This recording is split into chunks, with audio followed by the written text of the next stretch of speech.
জমিটা শুরুটা ওখান থেকে? শুরুটা ওখান থেকে। আচ্ছা, যে হেঁটে আসছে ওখান থেকে। তুমি এই রাস্তাটা দেখাও। হ্যাঁ এই হচ্ছে রাস্তা। রাস্তা দেখাও। এইদিকে টোটাল এই টোটাল এরিয়া আছে। এদিকে একটা ডোবা আছে। ঢালাই রাস্তা। হ্যাঁ 15 ফুট, এমনি 15 ফুট রাস্তা, কিন্তু ঢালাই করা আছে 8 ফুট। 8 ফুটের ঢালাই করা হয়েছে। হ্যাঁ, দুটো গেট আছে। টোটাল 35 কাঠা, তাই তো? টোটাল একটু কম বেশি 35 কাঠা। আচ্ছা, আম গাছগুলো খুব সুন্দর লাগিয়েছো। হ্যাঁ, আম গাছগুলো আছে, ভেতরে একটা ঘর আছে। এখানে আশ্রম, পিকনিক স্পট সব বানানো যাবে, তাই তো? একদম একদম। মন্দিরও করতে পারবে, বাগান বাড়ি। হ্যাঁ, ছোট রিসর্ট সব কিছুই করতে পারবে, তাই তো? এই গঙ্গা যাওয়ার রাস্তা। এটা রাস্তা, আর এটা গঙ্গা যাওয়ার রাস্তা, তাই তো? গঙ্গা যাওয়ার রাস্তা, তাই তো? ঠিক আছে, এটা একটা ঘর করে রেখেছো, তাই তো? হ্যাঁ, এটা ঘর করা আছে। আর যে নেবে সে ভাঙতেও তো পারবে। অবশ্যই অবশ্যই ভেঙে নেবে, বা আমরা বললে আমরা ভেঙে নেবো। আচ্ছা, এইটা একটা গেট আছে, এটা মেন গেট।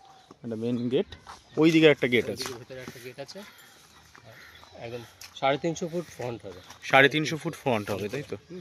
আচ্ছা, উপর সারাটা রাস্তা আছে, 10 ফুট রাস্তা।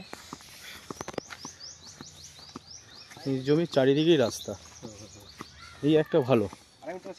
ছোট বড় সব মিলিয়ে যদি রাস্তা হয়, সব দিক থেকে এন্ট্রান্স করতে পারবে। তুমি ওখানে চলে যাও। এই একটা রাস্তা ঢুকে গেল। এই একটা রাস্তা, এটা মেন রাস্তা। এটা এই যে ঢোকার রাস্তা। এটা হচ্ছে এন্ট্রান্স, মেন রাস্তা। বলাগড় স্টেশন থেকে মোটামুটি গাড়িতে এইদিকে হাফ কিলোমিটার। একদিকে হাফ কিলোমিটার, আর একটু মেন রাস্তায় ঘুরে আসতে হলে 1 কিলোমিটার, হয়তো 10 মিনিটও লাগবে না। হ্যাঁ, এটা একটা রাস্তা। ওই ছোট একটা গেট আছে, চলো।